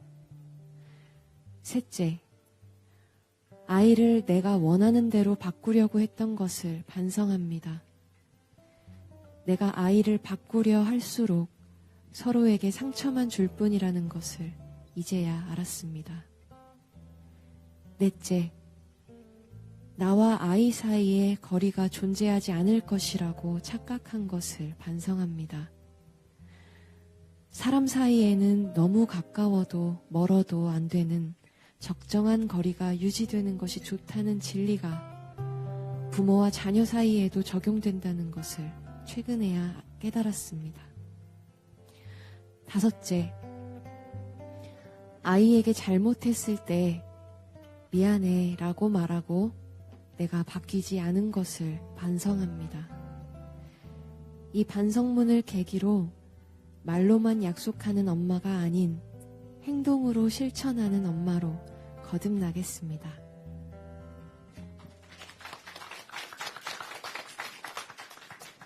네, 시행착오에 대해서 반성해 주시는 반성문 써주셨는데 몇 번째 항목에 가장 마음에 와닿으셨어요, 작가님은? 그 항목 자체가 전부 다 철학자 같으신 분. 예. 너무 구구절절 너무나 다 제가 이런 글을 일찍이 좀 읽었었다면 우리 아이들을 그렇게 키우지 않았을 텐데 뱃속에 있었다는 이유로 정말 내 소유물이라고 그리고 내 마음대로 할 수 있는 아이라고 생각했던 그 제 자신의 그걸 다시 한번 또 반성하게 되고요. 그 항목 하나하나가 구구절절 정말 다 뼈에 사무치게 반성해야 될 부분들을 골라서 이렇게 써주셔서 책 쓰시면 진짜 잘 쓰실 것 같아요. 이게 증평에는 이렇게 작가들이 많으세요. 지금 앞에 나와 계시는데요. 안녕하세요. 네. 박상 씨. 저는 4번째 항목 되게 와닿았거든요. 아이가 몇 살인가요? 11살, 9살이요. 그 4번째 항목을 느끼게 된 이게 결정적인 계기나 이런 게 있을까요? 거리 얘기하셨죠? 그거는 제가 아이에 대한 시행착오보다 그 성인들 사이에도 그러니까 내가 어떠한 어떤 사람과 친구가 됐을 때 너무 가까워지면은 간섭하려고 하고 그러니까 예를 들어서 그러니까 나의 담을 넘는다고 하죠. 그 담을 넘으려고 하고 그런 것 때문에 좀 상처와 아니면은 다시 생각을 바꿔서 나는 다른 사람의 담을 넘은 적이 없었나 하는 그런 것에 더불어서 우리 아이의 담은 어디까지일까 그렇게 솔직히 사연을 많이 이렇게 썼다가 그렇게 하면 너무 글이 길어져서 잘랐습니다. 네, 반성문을 쓰고 나서 어떻게 좀 변화가 있었을까요? 어떤 변화들이 있었을까요? 솔직히 저는 이제 작년에 그 부모 인문학 강의에서 유명한 작가님의 그 영상을 봤거든요. 근데 봤을 때 충격이었어요, 저는. 제가 생각할 때 그 교장 선생님이라는 그런 그 위치와 굉장히 우리가 모든 것에서 잘할 것 같다고 생각을 하는데 그렇게 내려놓고 또 이렇게 고백 아닌 고백을 하셨을 때는 정말 대단하는 생각과 책을 저는 그때 읽었거든요. 네. 근데 이제 약간 웃는 말씀을 드리자면 제가 이제 반성문을 쓰고 저희 아이한테 오늘 이제 공개 방송을 하는데 엄마 반성문이 소개될 거야. 그래서 제가 읽어주는 것보단 와서 이제 읽었으면 좋겠다, 들었으면 좋겠다고 하니까 저희 아이가 하는 말이 엄마는 왜 반성문을 써가지고 나는 친구랑 체험할 거라고. 그래서 지금 저희 아이는 1층에서 체험을 하고 있습니다. 아이의 선택을 존중해 주신 우리 어머니께 박수 좀 쳐줘야 될 것 같아요. 네. 네, 이제 마지막 반성문인데요. 손금자 씨의 반성문 이어서 들을게요. 제가 하겠습니다.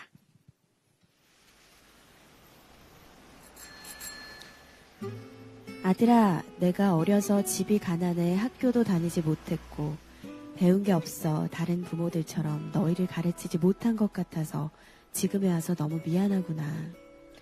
옛날에는 그저 돈 벌어서 너희들 학비 보태고 먹을 것 먹게 해주고 하루하루 살아갈 수 있게만 하면 될 거라고 생각했다.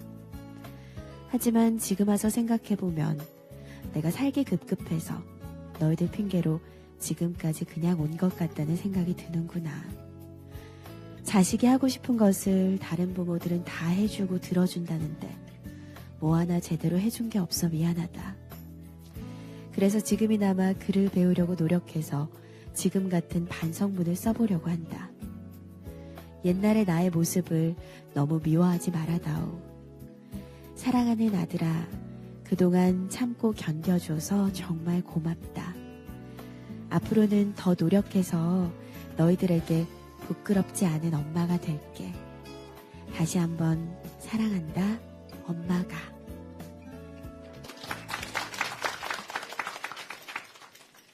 네, 어떻게 들으셨나요? 어머님의 그 가슴 절절한 그런 사연이 눈물이 나올 정도로 저한테 와서 닿았는데요.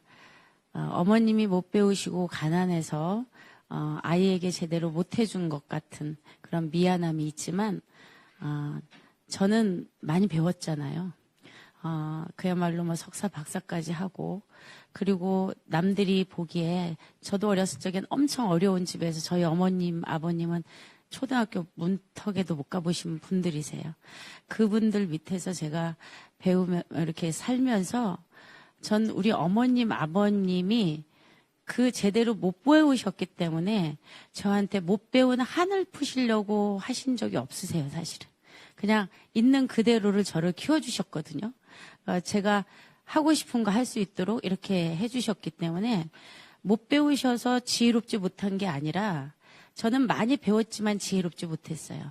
그러니까 제가 공부를 많이 해서 요즘에 저같이 이렇게 가방끈이 길면 길수록 아이들을 자기의 욕심으로 자기가 자기의 그 어떤 위치라던가 자기의 지위에 맞는 아이들, 그야말로 자랑거리로 키우려고 하는 부모님들이 엄청 많잖아요. 그런데 지금 써주신 이분은 본인이 크게 배우지도 않았고 크게 가진 것 없지만 아이들이 그냥 자라주고 살아주고 지금 이렇게 키운 그거 자체를 고마워하시잖아요.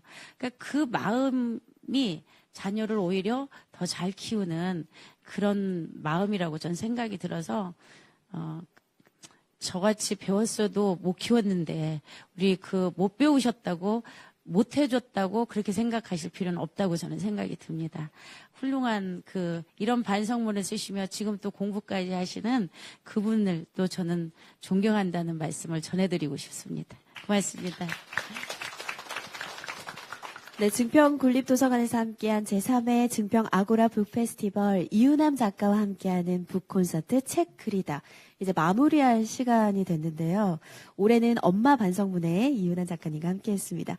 이유남 작가님이 또 코칭 전문가이시기도 하잖아요. 그래서인지 말씀해 주시는 내용 모두가 좀 책 내용만큼이나 재밌고 또 마음에 와닿았던 것 같습니다.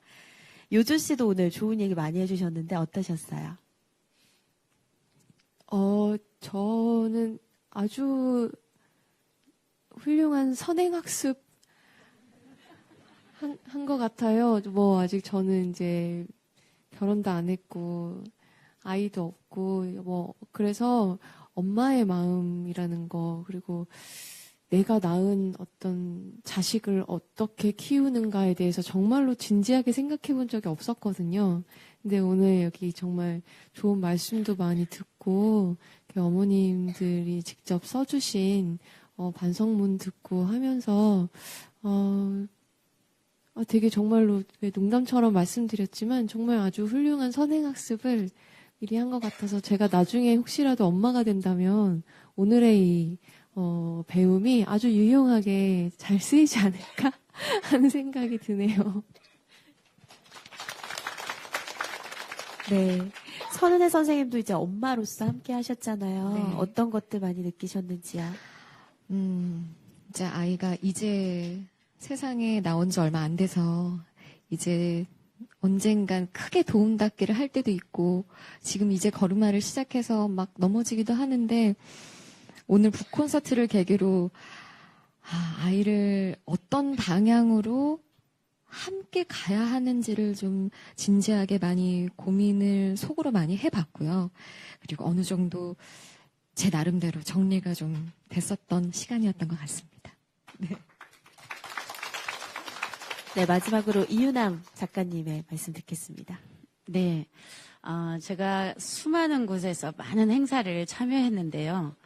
제 책을 가지고 이렇게 다방면으로 다양하게 조명을 하면서 우리 또 여기 오신 분들과 함께 참여하면서 또 많은 분들의 이런 이야기도 듣고 그러다 보니까 굉장히 지금까지 했던 행사 중에 가장 의미 있는 행사가 아니었나 제가 이런 생각이 들었어요.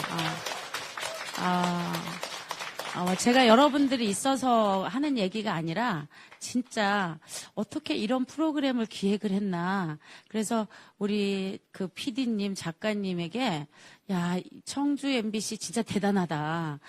야, 어떻게 이렇게 다각도로 책을 조명하고 또 청중을 참여시키고 이렇게 했나.